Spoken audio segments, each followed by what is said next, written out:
Hi there everybody, it's the Journey of Possibility podcast. It's March the 16th, it's Friday, it's 5 to 5 and it's no. Not. So we're here with our extra special guest, Vanessa Louise-Moore. And Tiney. So, come and join us for a fantastic Journey of Possibility.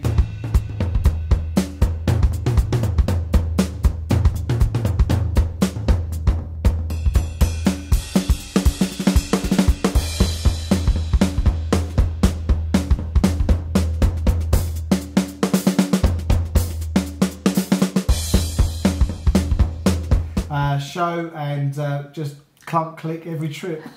What? I don't know. Do it. Excellent. We start as we mean to go on. Yeah, I think so. Okay. With fun. And we're back. So you seem like a powerhouse. Oh, how kind of you. I reckon. You know what? If it was 1983, you'd have had shoulder pads, big wing hair. You were taking big a cat my jacket rings. anyway. They're lovely. Oh, do you know what? No, you know what? When you walk in the room, you really make an a entrance. You Yeah. do. That's really kind. I don't mean that in a kind of No. you know that kind of way. I'm joking, Yeah. but you really do. You're not easy to miss. No.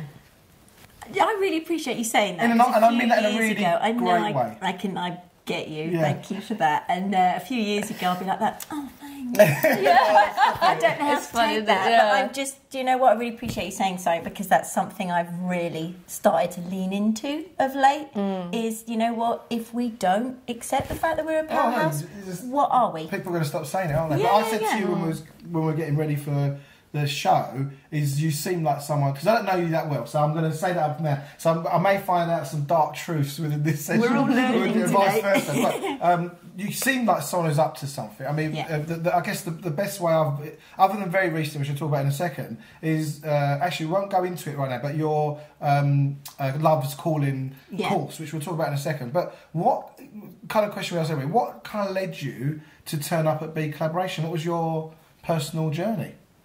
How did you get here? Oh, she met an amazing woman in the toilet. I did at the end of an event. Does she jump on you like she does that? She creeps up on you, and before you know it, don't let her know where you live. I think we were at the sink at the same time. And it was a conversation that we had, and it's one of those moments. You know those moments where you meet people and you go, "Oh, that was lovely," and then but there's another moment where you go, "There was a reason why we were at the sink at the same time."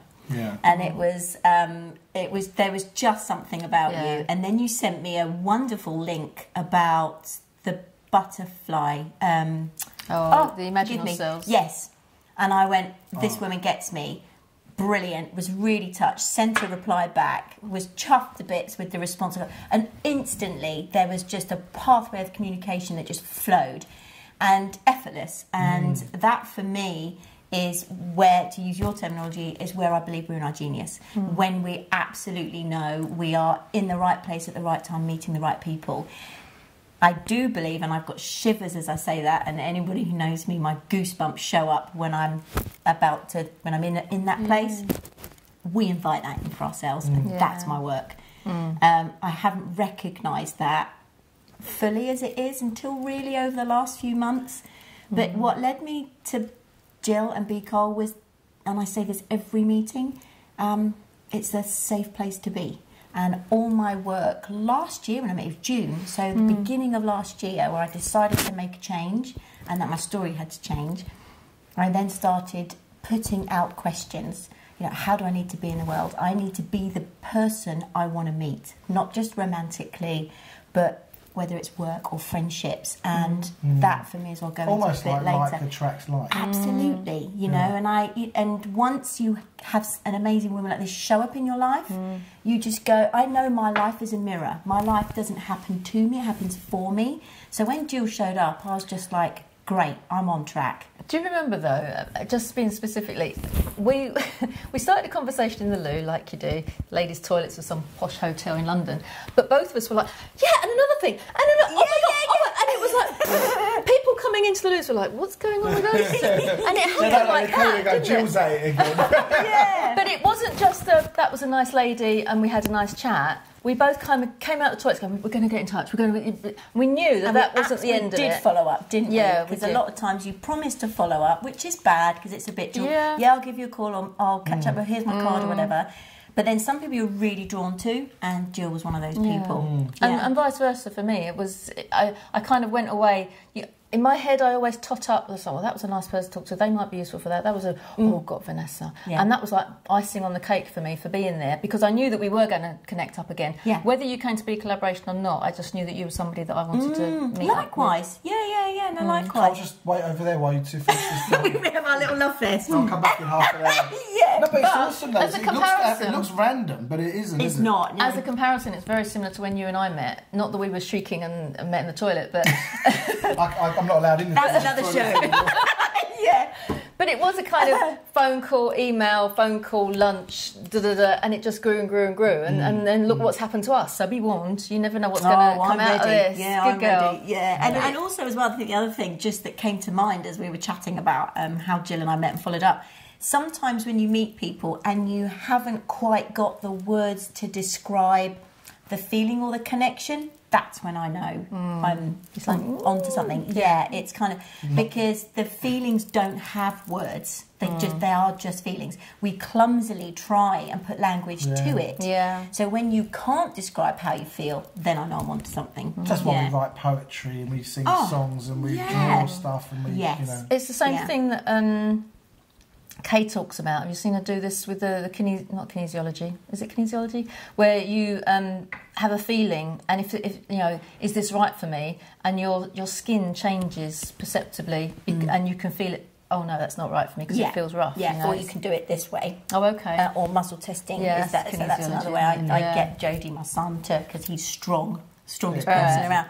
Pushes me down so I can test stuff and thoughts and feelings. Yeah, I use that a lot as well. So early impressions, I mean, like, you know, one of the things that we say about becoming part of the community is we let people work it out for themselves. No one's going to close you, no one's going to ask you to join. It's like, you're an adult, you're grown up, you're on a journey. Does this community fit for you? What was your early experiences of working that out? What was your first meeting? Obviously, great start meeting Gill. Well, yes, and my business, interestingly enough, or my work since I left school, really has always been the outside of the woman, particularly. So it's a lot of it has been about first impressions.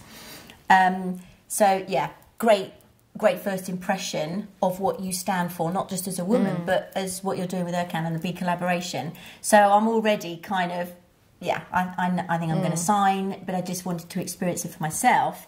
But being in the room with what you create and the intention and the way it's structured, it's just like, I have not experienced any other place on earth like it. Well, on that for note, business. Last Friday. Oh, yeah. Again, words cannot describe what last Friday was like. We all sat there going, what has happened? It was proper energy flow. Yeah. It was just love. You could just umbrella it with the word love. And I know that might sound a bit gooey and a bit naff and all the rest of it. This is what I want to help people understand in the world, is that love is not weak and fluffy and pink and roses and cuddles and all the rest of it. Love is the most powerful force in the universe. And if you are not living with that day in, day out, unfortunately you're going to experience pain and struggle. Okay, thank you, Vanessa, for joining us on the show. Nailed it in one. What do you want, blood?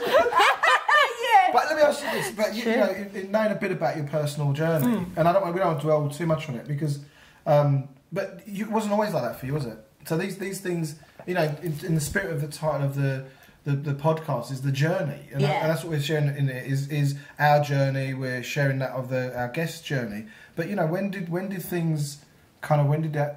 how did that come about for you? I love the word journey. I'm glad you brought that up. And the one thing I got around my head as you say that is I learnt off a girlfriend last year. She said to me, "We're all just walking each other home," and that's all life is. So. It really is a journey from start to finish, and it's not about getting to the end, right?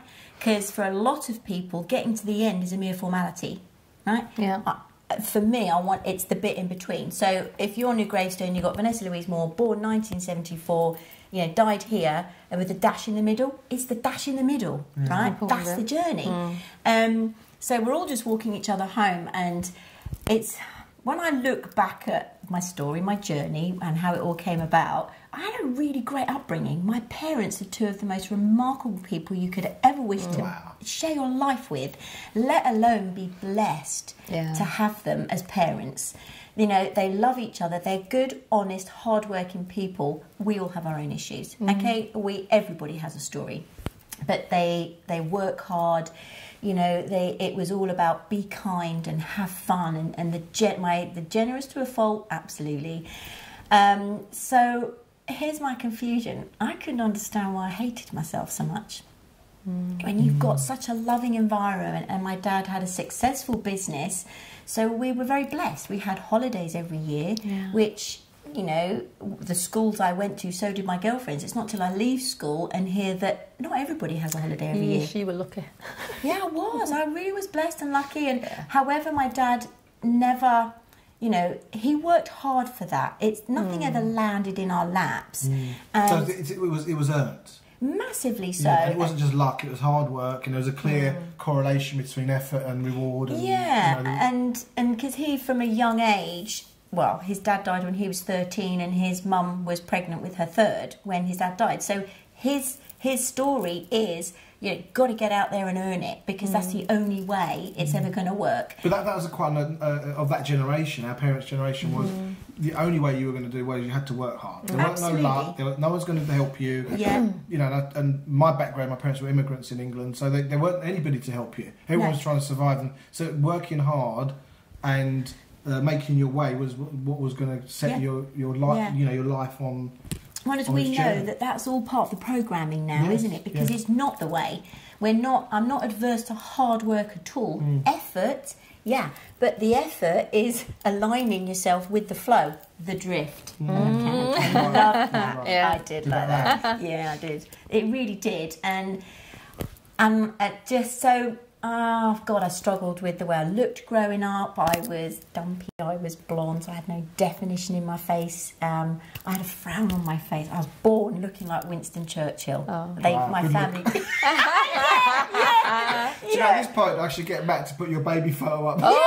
Did break it in. Did you have a cigar as well? Yeah, well, actually, funny enough, when Dad and I went on the Generation game, they brought up that photo. Generation? Hold on, you just dropped that one in. They actually superimposed the cigar, which of course made everybody else. Did they? Yeah, so how funny you should say that. Oh my God. But yeah, I did. I looked like Winston Churchill, and my dad and I joke because... I think I worked out when this all went off. It was all going well until Generation in my life. Yeah. You can sue, you know. Yeah. Well, it was. Who was it? Was it Bruce Forsyth? No, Jim Davidson. Oh. Yeah. Saw him in an interview the other day with who's that guy that does all the life interview things he's been doing? Oh, not Pierce. Yeah. Really? Piers, yeah. Morgan. Yeah. So anyway, but he did what an interesting life there. But So no, I had a real issue with the way I looked growing up, and I didn't like myself, but I didn't recognise that was my thought process until I was 13 years of age. I was very blessed to go to a gorgeous school. Amazing grounds, secondary school this was, and you know the conversation they have with you, what do you want to do when you leave school? I haven't got a clue. I'm honestly, my reports were rubbish. Vanessa needs to concentrate more. I just use, you know, I just wasn't passing anything.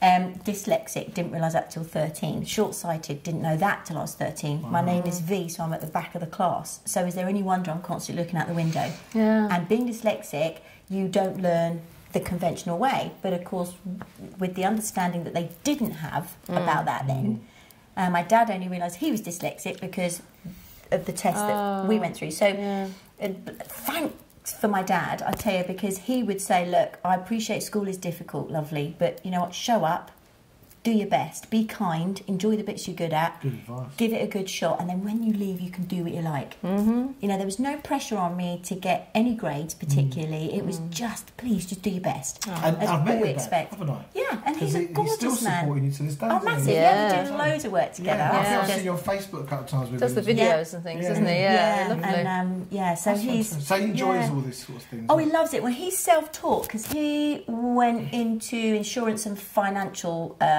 advice. So he was a wealth management. So he built his business, 45 years, which he's just sold and retired from. So in the early days, in the 70s, with the insurance companies, it was this leadership development stuff was all in the States, and they would come over and Dad would go to all the things. Because that was direct selling, wasn't it? Basically, they were like agents, weren't they? They Yeah. built their own client base, and they had to... But Yeah. the thing, I think a lot of personal development started in the direct selling, multi-level marketing arena, because what they found is people didn't have the skills to... They didn't know how to prospect, they didn't know how to have a sales call, they didn't know how to build a team, and so they got those kind of training early in the 70s and 80s with it. Yeah, and it was the insurance companies, when you think of Dale Carnegie, they were all into insurance, you know, and so it was something that came over, and Dad thankfully latched onto. So he taught us from when I was born in the 70s, so it's all I knew was him understanding the concept of the power of the mind. But learning it, and this isn't unfair to Dad because he'll say the same, an intellectual way, because he was hard work is what's going to get you there, setting up his own business, proper grafter, absolutely long hours. Thankfully, he worked locally, like 5 minutes down the road, so it meant that he wasn't that much away from home. But when he was at home, he was with us, and thankfully, Mum was a stay-at-home mum as well, which was great. So he brought my sister and I up on this, the power of the mind, positive attitude, PMA as it was known then, positive mental attitude, and all the rest of it. But he learned it intellectually. It's not until your life shows up and forces you through emotional impact that actually, shit, there's another way to do this. No, you're not allowed to swear on it, only Jules. And the mic's right next to you, yes. Yeah, true. She did it under a breath, it's fine, it's fine. And it's, so it's that he'll graft and graft and graft until he just goes, I can't do this anymore. That's all action effect. It's all in the domain of action. Absolutely. And also in those days, personal development was very much about massive action, massive results, massive action, massive results. Yeah, very early Tony Robbins stuff. Yeah. Or fake it till you make it, and all that stuff. And on the face of it, not bad advice. No. Compared to what was being. Just immature, I think. Yeah, it was obviously. It was still in the kind of the bud stage. But we talk about it in terms of. Okay, we're kind of going off into a bit of a deep, not going over now. But so we at BeCollaboration, we talk about this, if you like, this paradigm of fear, scarcity, and competition. Yeah. And what the personal development movement, in my opinion, came along and did was gave people ways of surviving it, not transforming it. But look, if you make 10 calls. Or 100 calls, you'll get 1 appointment. Yeah. Do 100 calls again, you'll probably get 2. How to surf the waves. Be grateful for the no because the yes is coming and all those things. Yeah. I think it was also kind of like you had the Zig Ziglars and the Brian Tracy's and the Jim Rowers. I mean, they're amazing guys. But it was I think it was quite based in kind of Christian.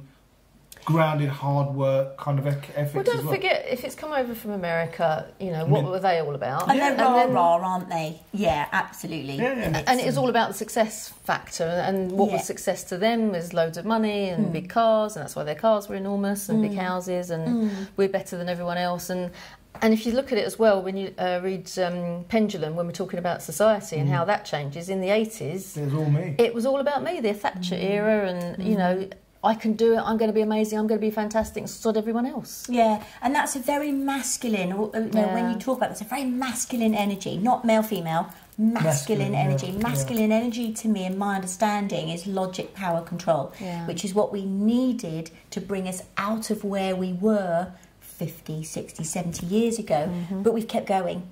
And that's where women and the feminine energy has kind of just gone, well, where do we fit in, where do we fit in? And all of a sudden, it's like, we're speaking up and showing up, and it's like some of the masculine energy is I'm a bit uncomfy about this, whereas for me the feminine energy is the love and the compassion and the creativity for sure. in both men and women, and it's about, for me, my whole what am I want to be known for? Raising the divine feminine energy across the planet through individuals first.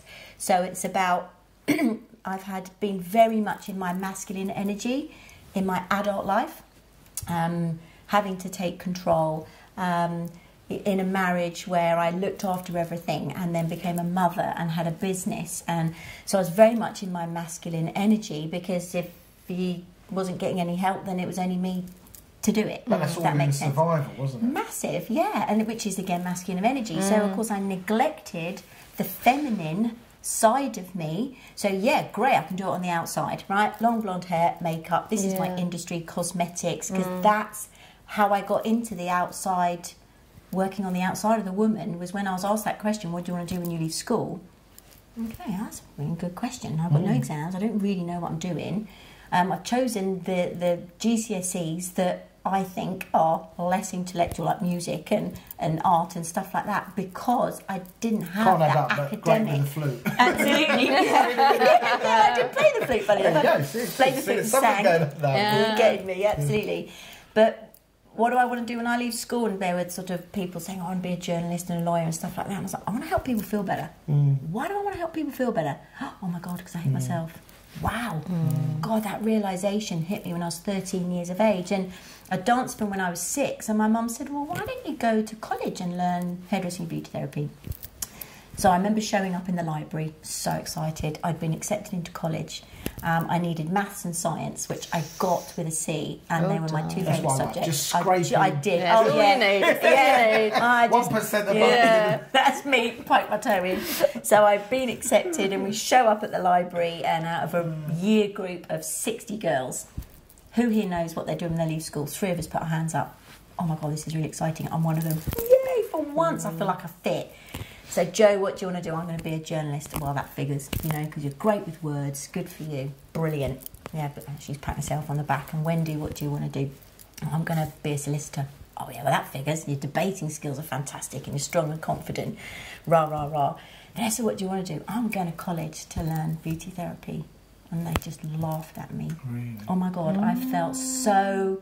well, numb. I'd gone from feeling so excited and being up here because I finally found something that I was good at and that I could do, and I'd been accepted in. There's the key word for me, accepted. And that I was really looking forward to. And I can actually feel my body fizzing, especially my legs, because I just wanted the ground to eat me up.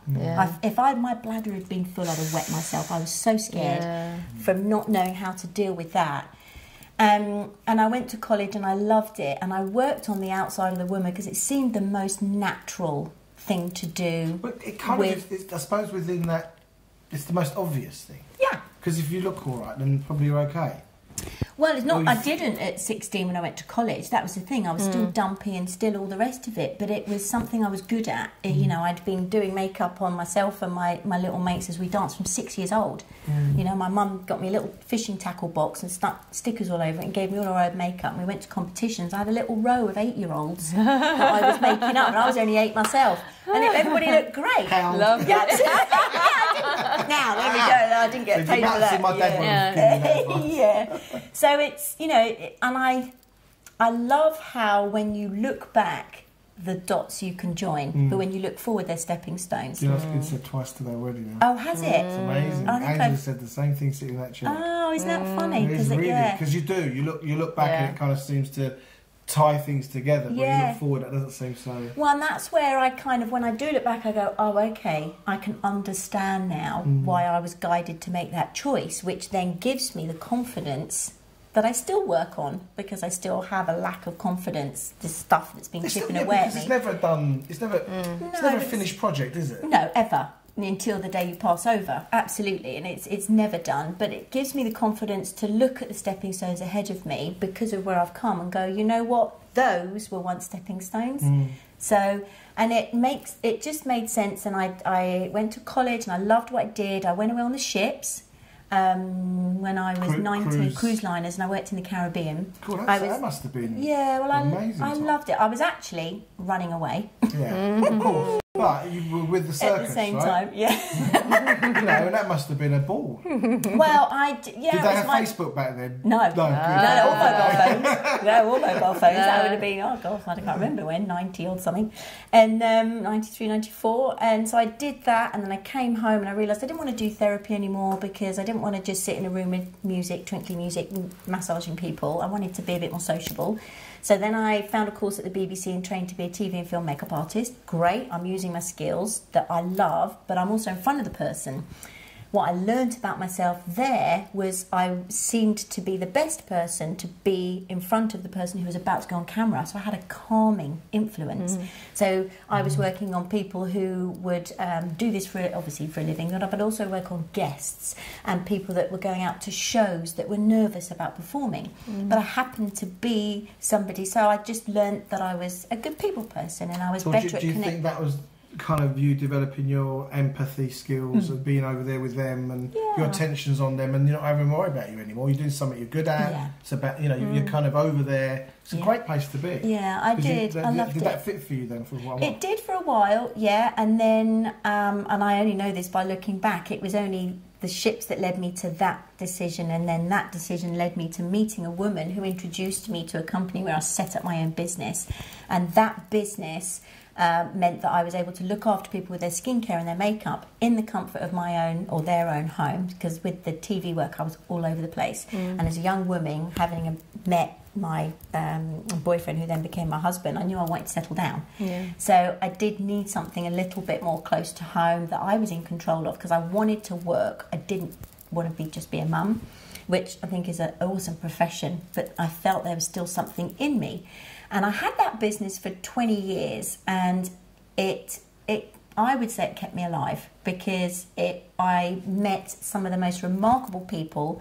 I learned how to, my personal development, the industry, because it was an American company. I worked with some of the best people in the world in this industry, and I was very lucky to be mentored by them as well. So I was flown about all over the place, winning competitions. I was #1 in the UK for 5 years on the trot. I was recognised by... I bet everyone hated you, though. She's done it again. It's a, you know, but that shows that that's a real testimony to the work ethic and you know, you had the wherewithal to put yourself somewhere where those people were interested enough in you. You know, because I remember growing up, and I was quite young. I had... I was given money by my dad to get into business, and I was given, you know, overdraft facilities at like the age of 19, 20. And for me that was kind of normal. And I'm talking about quite large amounts of money. And my friends was, you know, my older friends would say, but not many people would do that for someone. You're obviously someone that's been trusted with it, because they see the potential. So you put yourself into that environment. So just looking at the pair of you, it's like yin and yang, really, because you were at school and you had no confidence, and you were at school and you had probably too much confidence. You don't remember when you, because you always felt you were. Well, and I was just wondering if you can empathise with what it wasn't Vanessa's like, gone I don't know through. where you got that idea from. I think I've always had a natural.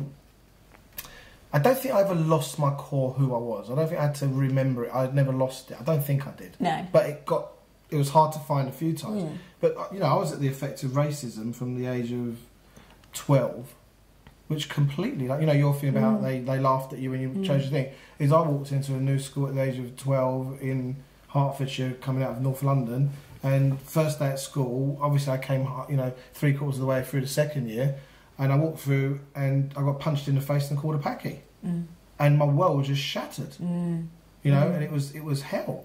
So what I had to I was sink or swim, and I chose to swim. And what I developed was a very so I would say the way I describe myself is very smart, but also very witty. So if you're going to pick on me, if I can disarm you before you get to hit me, or I can run away, or make you like an idiot in front of everyone, then everyone laughs at you and you leave me alone because you think I'd rather not pick on you. But it didn't always work. No. So most of the time I spent most of my time in fear. Oh, definitely. Fear of attack, fear of ridicule, fear of racism, fear of the herd. You know, it was an awful time. You know, but people would go, yeah, but it's all right for you because I didn't. How can I put it? It wasn't like I could pretend it weren't bothering me, but I had some kind of thing in me that I just wasn't scared of them. I lived in fear, but I wasn't scared of them.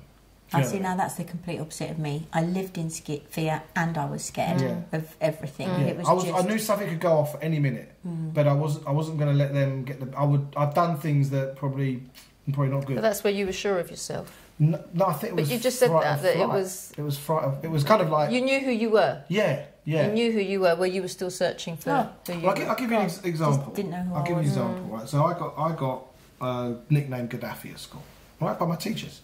Wow. Not the kids, they want to know who Gaddafi was, right? So, if you know anything about Gaddafi, you've done any real research, and you realise he was he stood up to a lot of big things, and he was doing some very, very interesting things. But he was basically anti-establishment. You know, he wasn't going to be pushed around, type of thing. So my teacher started calling me Gaddafi. And I remember one day, it was by the swimming pool, and one of my teachers said, "I want a word with you." And I was about 14. And he called me up. We used to have a swimming pool, outdoor pool. And he was standing over, like by the fence, looking over, and he says to me, he starts talking to me about that. I said, "Look, can I just stop you?" I said, "I'm not afraid of you." I said, "You don't scare me. I know you walk around intimidating everyone, but you don't scare me. So you can just, you know, stop trying that on with me, because that's not going to work." I said, "So I'm not afraid of you." He went, "Okay." And this guy had like a Bodie and Doyle type haircut and a Adidas, typical sports teacher. So that lunchtime, I went back to the class after lunch break, and I go in and check the register, and they go, "Okay, you need to go to the headmaster." And all the kids go, "Oh, you're in trouble," like this, and shut up, blah, blah. So I get there, and I'm standing outside. I think, what have I done? I don't remember doing anything. I was always in trouble, but not for being a bad kid, for not being pushed about. And I wouldn't take any of the teachers or anybody pushing me about. And I don't know, it just had this kind of thing. I just wouldn't let anyone do that to me. So I went into the headmaster's office, and there was deputy head of year, and the headmaster. And the headmaster was about 7 foot tall, he used to wear black cloaks, right? And he walks around a table. No, what he did was, this is it. I'm standing at the desk, and I didn't catch this, but he had some kind of paperweight or something, and he smashed it on the table. He went, "You told," and he got up and he walked round. "You told Mr. I can't remember his name, that you weren't afraid of him." And he grabbed me by the lapels and then pushed me against the wall. And he's shouting in my face, like his breath. He goes, "You told Mr. Blah, you're not afraid of him. Are you afraid of me, boy?" Like this, right? And they're all like really smug. The others two, and I was like, he did caught me off guard, because I wasn't expecting that, but I wasn't afraid of him. No. So I just looked at him. I was about to I felt like I'm going to punch you in the face in a minute. Yeah. Or kick him in the balls. It was one of those two. Yeah. I was trying to work out. And then I kind of had this vision of what's going to happen if I do this. And I don't know, it was something just told me, you're going to get kicked out, and you're going to be the one that's going to end up messed up, and they're going to make it about you. And I just looked round at him, and I looked at them, and I smiled. I went, "Yes, I'm afraid of you." He put me down. He goes, "Good, 100 lines, get out." And I walked out. And they didn't intimidate me. Then my dad found out, and he came up to the school and he put them right. Yeah. So to me, it was like for me. It wasn't about it personal. It was systemic. Yeah. It was I kind of worked out, you're trying to control me, and I'm not afraid of you. Yeah. And I knew, as long as I'm not afraid of them, doesn't mean you don't get scared, but I'm not afraid. I know what you're up to, and that kind of, for me, they never got a grip on me. Wow, it's interesting, isn't it? That's quite powerful as well. Whereas I feel the complete opposite. For some reason, I was always fearful. And now when I look back, I can absolutely see why I attracted everything into my life. And I recognised this morning, after what was happening with me this morning, I thought, why do I not feel too disturbed by what's just happened? And I thought, that's because I've stopped asking, why me? I've actually, now my question is, what's the lesson here? What's the learning? That's a big shift. That was massive. And again, I can just feel goosebumps. Yeah. The victim is why me, because for the 12 years I lived, I was just going to say what I call it, but it would be profanity. But it's the SH1T pit. Right? That's what I call it. When I lived in that place that I invited myself into, I now know that, but I didn't know that at the time. The victim would have had that. And it's why me? I'm a good person, I'm kind, I'm loving. Why is this happening to me? I don't deserve this. All of that, right? And then you get people on your outside world going, "Oh, you're doing such a great job. Oh, you're so strong. God, I'd have left by now." And da-da-da. You go, "Oh, yeah." And then, of course, "Oh, God, yeah, I am doing a good job, aren't I?" And stuff like that. Oh, my God, how pathetic is that?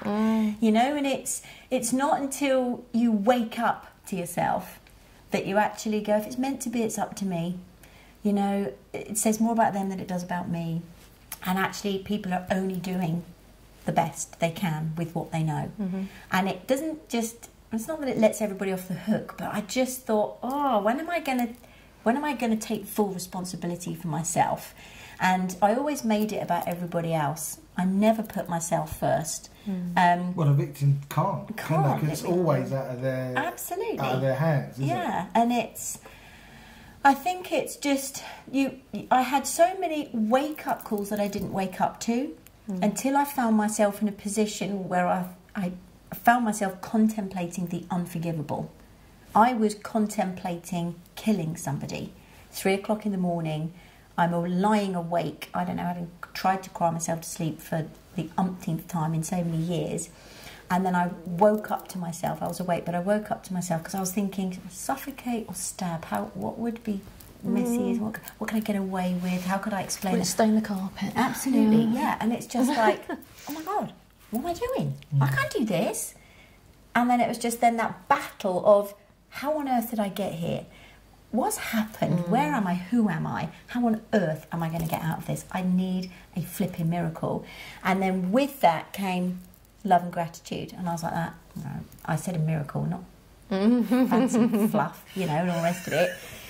And it was just like love and gratitude, love and gratitude. And I went, seriously? Because I just was like, you know. Sorry, before you move forward, because there's something I picked up on. So there's this point of real low point. Oh, deepest, darkest corner, I call it. Yeah, deepest, darkest corner. Yeah. So you've hit this low point.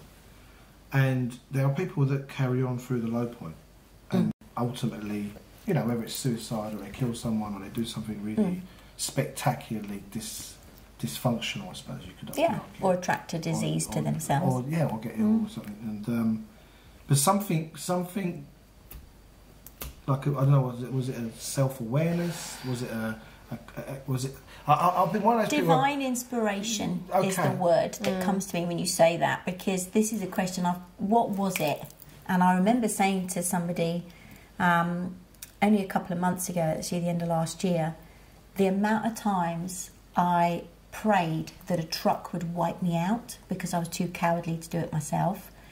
And she said to me, it's not that you were too cowardly, it's that you had a greater purpose and there was a reason for you being here. And as soon as she said that, it resonated with me so much, it just reduced me to tears and I couldn't catch my breath or speak. I thought, if that's true, then what on earth is that? What on earth is that? And I can only call it divine inspiration, because if I hadn't have had that moment of I need a miracle and actually listened to what came to me, even though I argued with it 3-4 times, if I hadn't listened to that, I actually don't know where I would be, let alone the other person. And I got up and I walked across the room, the landing, begrudgingly, right, in my nightshirt, thinking, right, okay, whatever, I'll give it a go. Because I just felt compelled. You know, when you hear something from within and you argue with it and you wrestle with it and you try and edit it, how's that going to flipping help? But something just pulls you forward. I stood over Liberty's bed first. She was 7 at the time, and I was just, oh my God, all babies are cute when they're asleep, and I was so grateful for her, and I stroked her head, and I pray that you're okay, and I'm glad that you're asleep, and did all the rest of it. And then I found myself looking at my feet. I'm so grateful for the carpet, you know, and then I walked across. It's like honestly, it was an just acid trip or something. You're absolutely. Wow, fairy wall. And then I walked into Jodie's room and I did the same. He was 5. And my kids were tiny, and we'd been through hell for 6 odd years. And it's a long time. It's tiring. It's tiring. And I just felt so forgotten in all of that time. And I just remember as I stood over Jodie, and he was my little monkey. He was so cute and fluffy. They were both gorgeous, and my little angels. And I just remember just that weight. I felt I was a big girl. I used to be 6 stone heavier than I am now. So I always had a weight issue anyway. But I just felt like a big weight lifted off my shoulders, and it felt like I was there hours. But my clock tells me it was really only a few minutes. And I went back to sleep. It was about 3:30 by now. And I woke up and my alarm went off at 6, feeling like I'd had the best night's sleep ever. It was incredible. But the exciting thing I recognised the following morning was what I noticed. Oh, I get shivers as I say it. I noticed the tops of trees the next morning walking to school. I noticed people in the playground, which I hadn't noticed before, so that I saw every day. Expanded. It expanded. But what I recognised I was so sad that just my vision was just, I can't carry on. And what I'd recognised was that I had everything had lifted, and I'm shivering all over as I say that. Love and gratitude saved my life and the lives of my children and my husband at the time. And I just worked with it. And that's how the vision boards that Dad and I do, and the courses that we've created together, where that came from, because he taught me about this all my life. But it never made sense until I needed to use it. So there's a picture of the kids and I on the fridge and a happy face and hearts. It took me a while to get my ex on the fridge, but eventually, and then from that moment, it was a few days later where he got help. Our lives changed and they picked up, and that's where I ran with my business, because I then became married to my business. And that's where I say it saved my life. But I didn't recognise that until looking back. Okay, so you had what you could term divine intervention, right? And I'm not challenging that, but so if I was sitting listening to this and I'm in a dark place and I'm waiting, because I don't recall ever having a divine, I don't, that's not how it's occurred to me. It never happened that way. And there was a sense of knowing, but not like something went, you know. So if someone's listening to this and they find themselves in that kind of stuff, I mean, what would you say to them? You know, because you weren't waiting for one, you wasn't asking for one, you were about to. You're contemplating murder. Well, I know, but I did ask for one. Oh, you did? Yeah, I need a miracle. Oh. Right? So, however, no, that's okay, because I think the language that we use sometimes around... So you called it on, as opposed to it, divine... You asked for it and it came, as opposed to... Well, we ask for everything in our lives. We're just not aware that we do. Yeah. But again, I only know that by looking back, is that I asked for the situation I was in. I now know why, because it's a massive part of my work. So I've shifted from the outside of the person to the inside of the person as a result of all of the dots that I once stepped on that now become a picture. And I can look back. Where my biggest struggle, Erkan, is my confidence in going forward with this, because it chose me. I didn't choose it. I chose to go to college because I wanted to work on the outside of the person. So I chose that. So clearly that's my choice. This chose me. And it's me building my confidence. And what I teach is nothing new, but it's my way of putting it across, just like everybody doing what they do.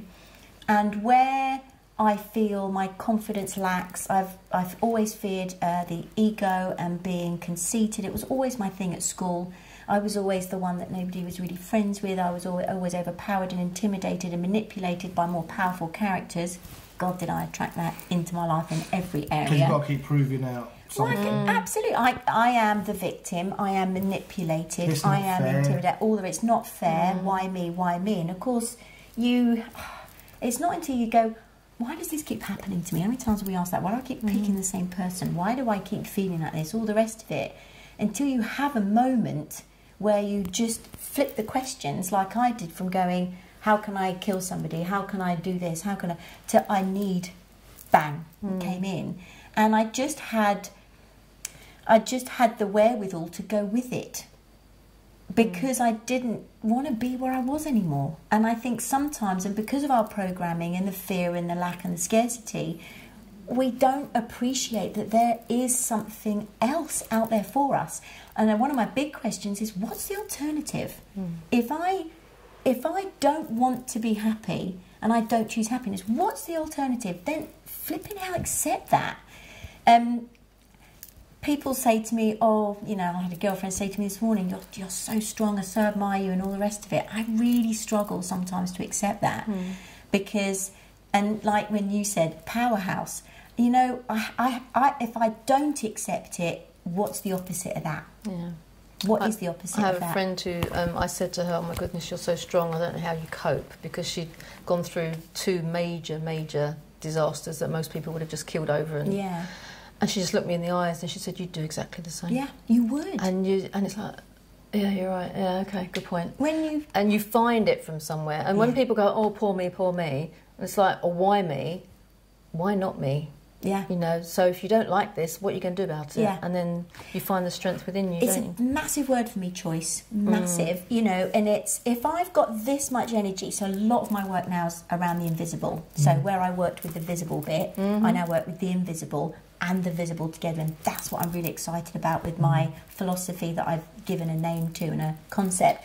You have this much energy flowing through your body right now. We all have the same. It could light the world up, right? Do I choose to spend it here, where it will serve me and light me and my world up and the people around me, or here, where it will diss me and dampen me and put me out and keep me in a crap place of, you know, there's the choice. There is nowhere in between. The world is turning with or without your help, whether you like it or not. Go with it or don't go with it. You create or you disintegrate.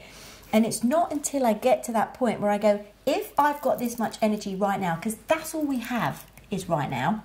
You know, the depressed people focus on the past, anxious people focus on the future. The people that are happy are the ones that are here right now, okay? And it was very much like, this is my choice, here or here, up, down, left, right, back, front. There is no in between. There's no grey area, or you're just stuck and frustrated.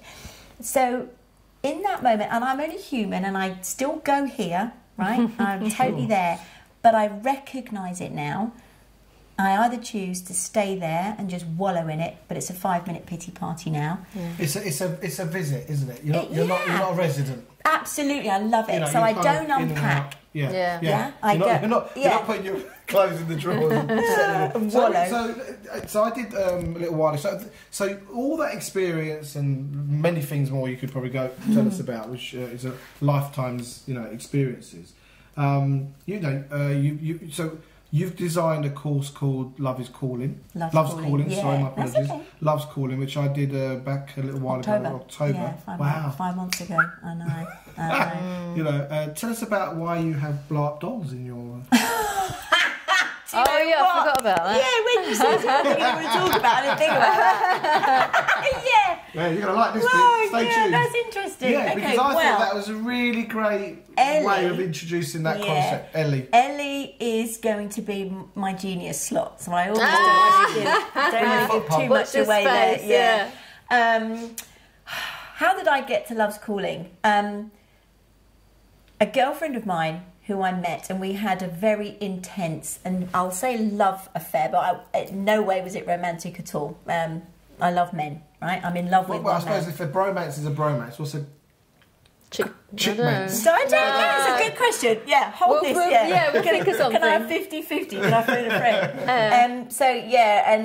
It was a very intense friendship. She was had mouth cancer at the time, and we didn't know she was dying. She had 8 months, but what we came together with is why she'd got mouth cancer. We recognised our stories were very similar. Lack of self-love meant that she'd brought on this disease in her body. And mouth cancer, of all things, is 60% on the rise in women. Wow. And she asked me, why do you think that is? And I think that was a rhetorical question, but I had an answer. And it came to me, and I just spoke it. And I said, I think it's because women are not speaking up. Well, she just cried. She just said, that's hit the spot. So, lack of self-love. And she said to me, when we had emotional, because she was in hospital at the time, so we communicated on WhatsApp. So she was awake in the middle of the night, where she would leave me messages, and I would leave her messages when she was asleep in the day. So we met, obviously, but a lot of our communication was, she said, we need to take this message out into the world, Vanessa. And her message that she said to me, and one of the messages she left me was, one goal, one purpose, love. And that absolutely resonated with me. Where Love's Calling was born from was that she died on the 13th of May last year. I had something, and I'd still do it, called Vanessa Loves. She loved that. And she would always give me ideas to record. What's Vanessa Loves? Vanessa Loves is just something I do on Facebook, just little videos where I just help people recognise what's going on in their day now that could reflect back to them something that they need to look at and heal and learn from, etc. Just little snippets. It's a way of me taking the complicated and making it simple, which apparently is my gift. And I had something for Charlie that she never had a chance to live out, which was Charlie's Calling. When she died, she woke me up at 3 o'clock in the morning, 3 days later, with the 2 words, Love's Calling. So I wrote it down, scribbled it in my pad, looked at it the next morning, and wrote for 2 weeks. And it was really about Love's Calling. Love patiently waits to be chosen in each moment. And it's just whether we choose it or not. And what I define as love is the energy that turns the world, grows the grass and beats our hearts. It lives within us and through us to express itself. And that's something that I believe my philosophy and why I'm here is to help people understand that we are spiritual beings living in a human body. We are the chosen ones and this finite physical being is the only way that that energy can be expressed. How we choose to express that is up to us.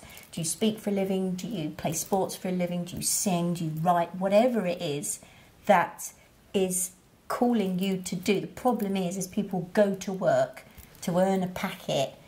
Well, let me just so what I'm hearing, the way we've codified it or identified it, is this paradigm of fear, scarcity and competition. Yeah.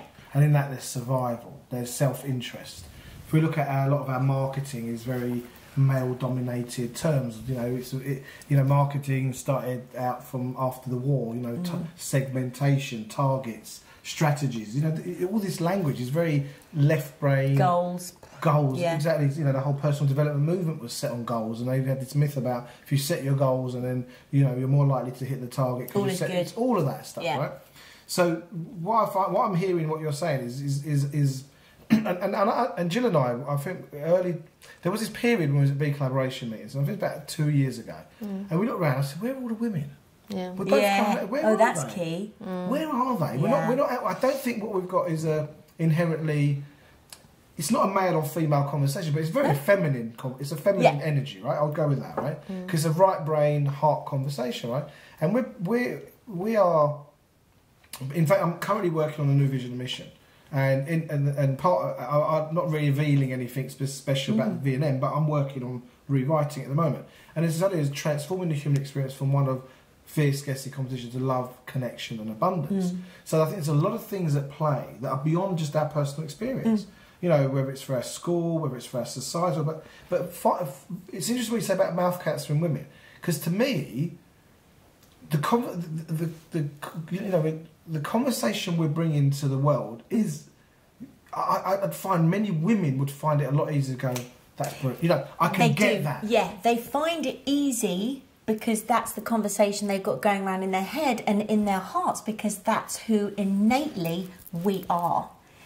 Why we're not speaking up is because when we do, bam, shush, what do you know? Because of the energy that has been so present for so long. Yeah.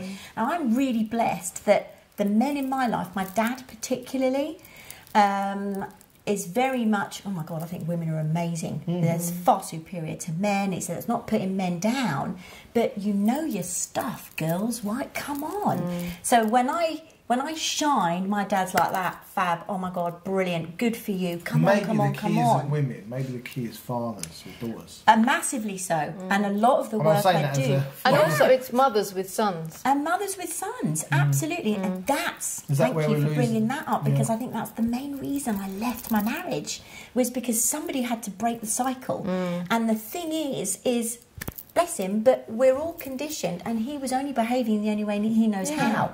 I had a different message. I had a different way of being. I think you are as much, from what I can hear, as much as a victim of that process. But at some point, you called it up. Absolutely, I woke up, and I just went, something needs to change. Something needs to break the cycle. There's a certain level of, and we've all got our own agendas. I've talked about this, but somewhere along the line, you went, right, that's it. Yeah, absolutely. Enough. Yeah, because I thought I was leaving for the kids, but actually, what was empowering is I left for me, because if I cannot do this for me, what example am I being to my children? My daughter was 13.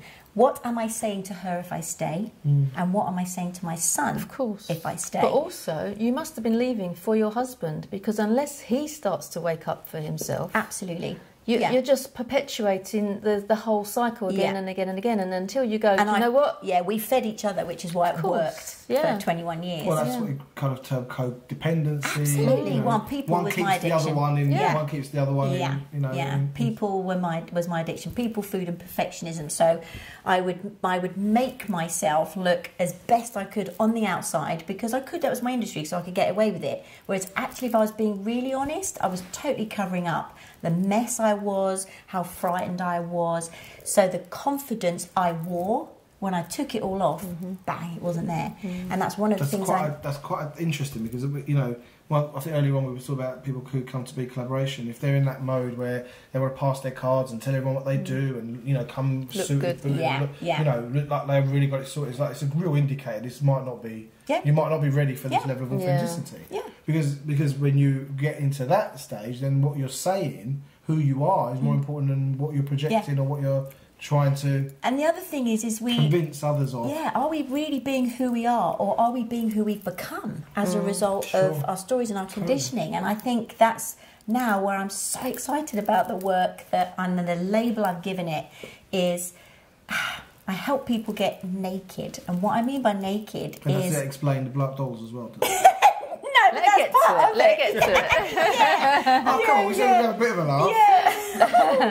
Yeah. Is helping people really stripping back the story so you can reveal your essential self to live your fullest life.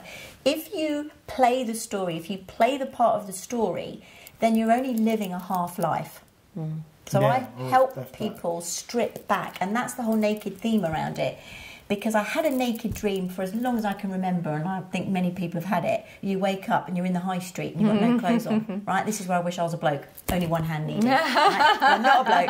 And I've got lumps and bumps all over my body, as being body conscious as I was, especially when I was overweight. I'd be like, oh, do you know what? Oh my God, this is just so embarrassing. So I thought it was about being body conscious. But it wasn't. It was about being truly seen. And one of my stories is I am invisible. Yeah. Ironic with the work I do now as a front person, as a speaker, as a mentor, and as somebody who's putting myself out there, goes massively against my fear. It's still a massive challenge for me now. But what I'm learning is, because of these stepping stones that now make the picture, these ones, I've learned a lot now to work with more of the energy and to trust, which is why my company is Trust Vanessa. I need this. I teach what I need most. And don't you feel that what you're doing has come of its time now? Because of the feminine energy that's out there, with the Me Too campaign and all the things that are going on with women actually... I mean, a friend of mine said at dinner the other day, it's like all these women, just because they've got a bit of money, they're coming out going, oh, they're coming out of the woodwork and having a go at these blokes that did something to them like 30 years ago. Well, it's only because they're trying to get some money out of him. I'm like, are you listening to what you're saying? You know, which is his story.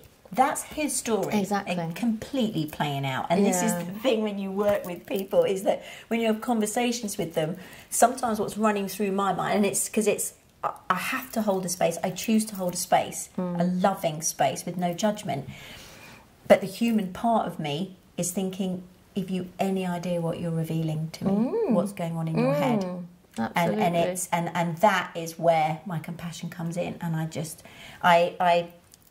say strip them back. I just love them. And you start to just see the soul and the energy that they are. Because I would want somebody to do that to me. So it's easy to judge and react and make people roll for it. And it is, I mean, and that's okay to have that reaction. And of course there are people out there that are jumping on the bandwagon, and that's fine.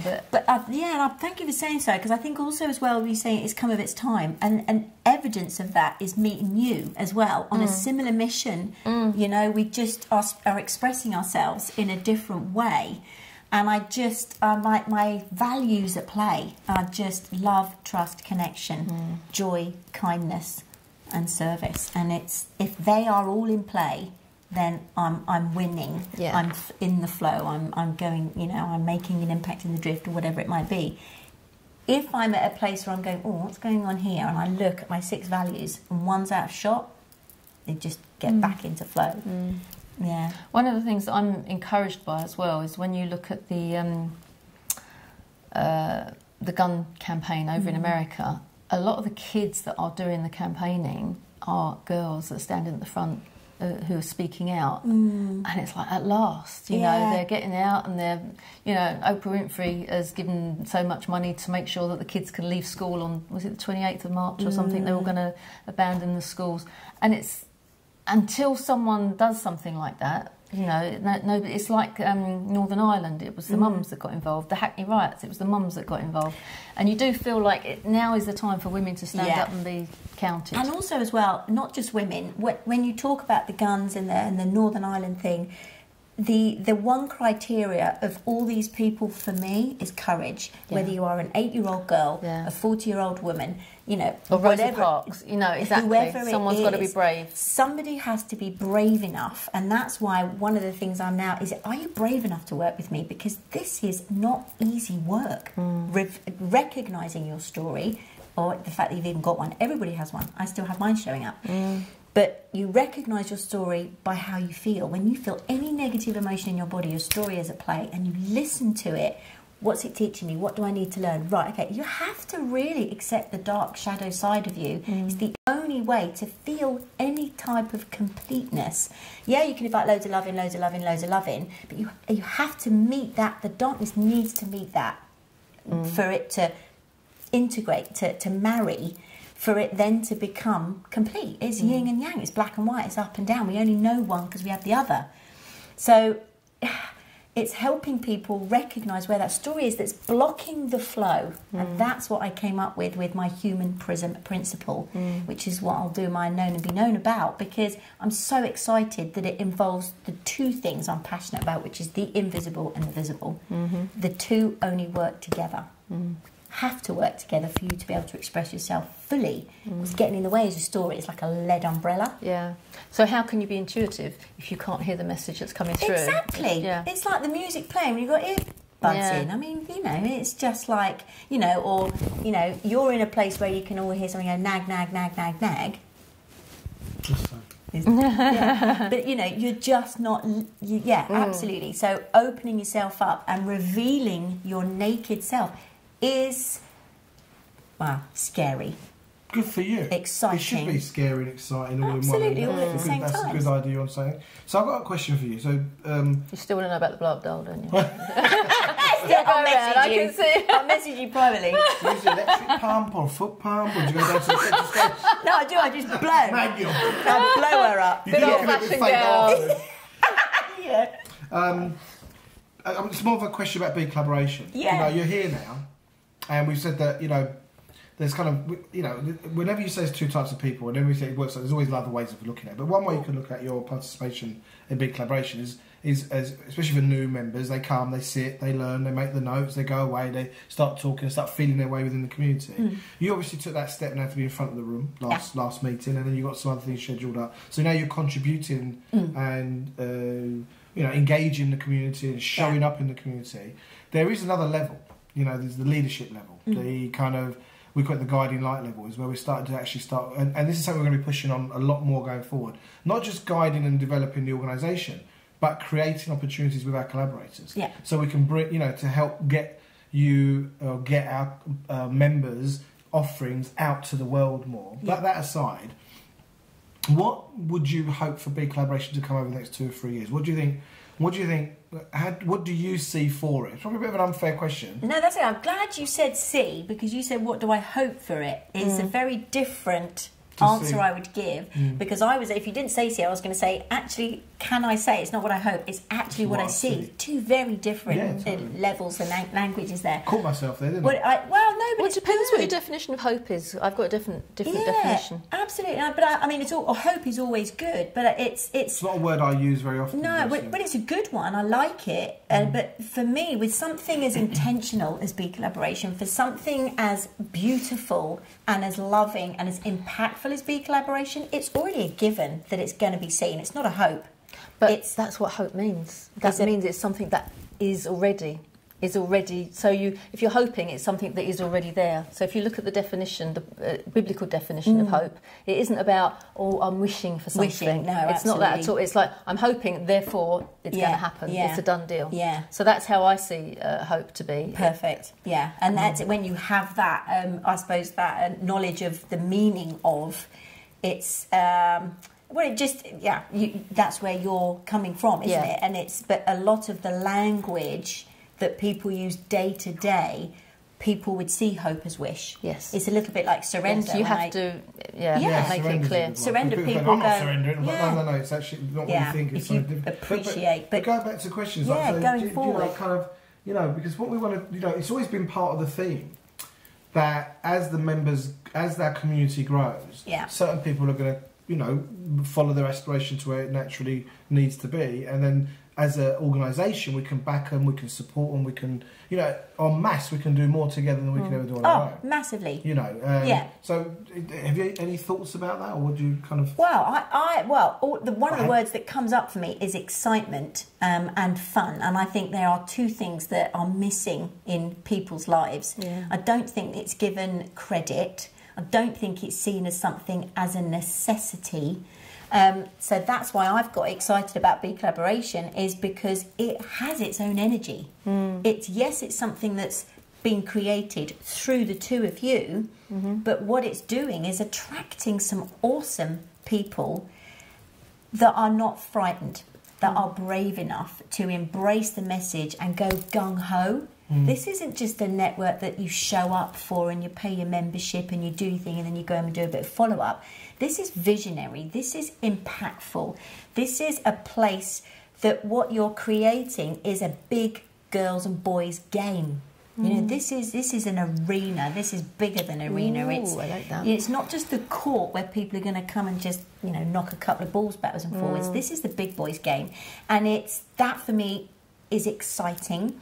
Brené Brown talks about it. You know, get in the arena with me. Only when you're going to get dirty with me will there be a respect. Will there be that? And what you have created is, for me, this kind of infinity energy that is just inviting, but only for the ones that want to make a difference. And the chosen ones are the people that self-select. I was just about to say that to you. Yeah, no, that's great, because you've got all sorts of people showing up because they're drawn to it. Yeah, they're drawn to it, and then they you know, we've made it a theme from day one. Is you've got to want to be here. Yeah. No one's going to talk you into it. No. No one's going to tell you you're going to get more business or you're going to do well. You'll be all right. No. Yeah. You jump in and work it out. Join the game. Join the game. You know, but it's like in a relationship. You've got two people that come together, but you have to move to the next level together. And whereas the relationships going on in BeCollaboration, you've got people showing up, and I think there are people, and really from only a couple of people from what I've seen when I've seen them a few times, they come and they're like, oh my God, I still want to do this, I still want to do this, but they're just, oh God, it's too scary, I have to be revealing. Okay, no, I can't do it. Yeah. And that's a shame. Well, and that's good, but it's... I mean, Gill's very good at this. It's like, you know, like we had Angela on earlier on, and Angela's like, well, I'm never going to talk in front of the room, and Gill goes, yeah, right, whatever. You know, and then before you know it, she's talking in front of the room and she's loving it and she wants to do more of it. Yeah. And I think, but it's not just Gill's commitment, it's all of ours commitment. And the timing's a bit, you know, when you choose to do it, it's the right time. Yeah, absolutely. Even if you still feel like, but the people that are showing up, that choose to keep showing up and showing up properly. What I mean by properly is authentically, with their courage cloak on, with their just, you know, I'm going to be in this because I know if I jump and I miss, there's a net, and that's what this network or community that you're is providing. It's, you know, it's a safe place. I've said that every time. I showed Arzu, my wife. You know the little video clip I did in the break last Friday, and she knows Alan. She knows, I think it was Beiju. No, it was Mitch, wasn't it? And then it was you. Yeah. And she said, oh, who's that then? I goes, that's Vanessa. She goes, and then you said something about this is a safe space. Yeah. That I can be me and I can, you know, and she said, oh, that's, which, and she's actually responded, that's really lovely what she just said about what's being achieved there. Yeah. Because on one level, what I find when collaborators share about their experience of BeCollaboration, it's highly complimentary to me and Gill. Yeah. Right? I get that. You know, that was our intention, and we're unfolding it. Yeah. But like we said at Friday's meeting, this is co-created. Yeah. We're not doing it to you. We're doing it together. You created something for the benefit of the greater good. And on that now, I do just want to share what Liberty said to me when I had my first meeting with you. And she was 16 then. She said to me, Mum, how did your meeting go? I said, oh, it was brilliant. So this is one where I came as a guest. And she said, well, why is it brilliant? You know, because you said it was brilliant. Why? I said, do you know what? It's a really good question.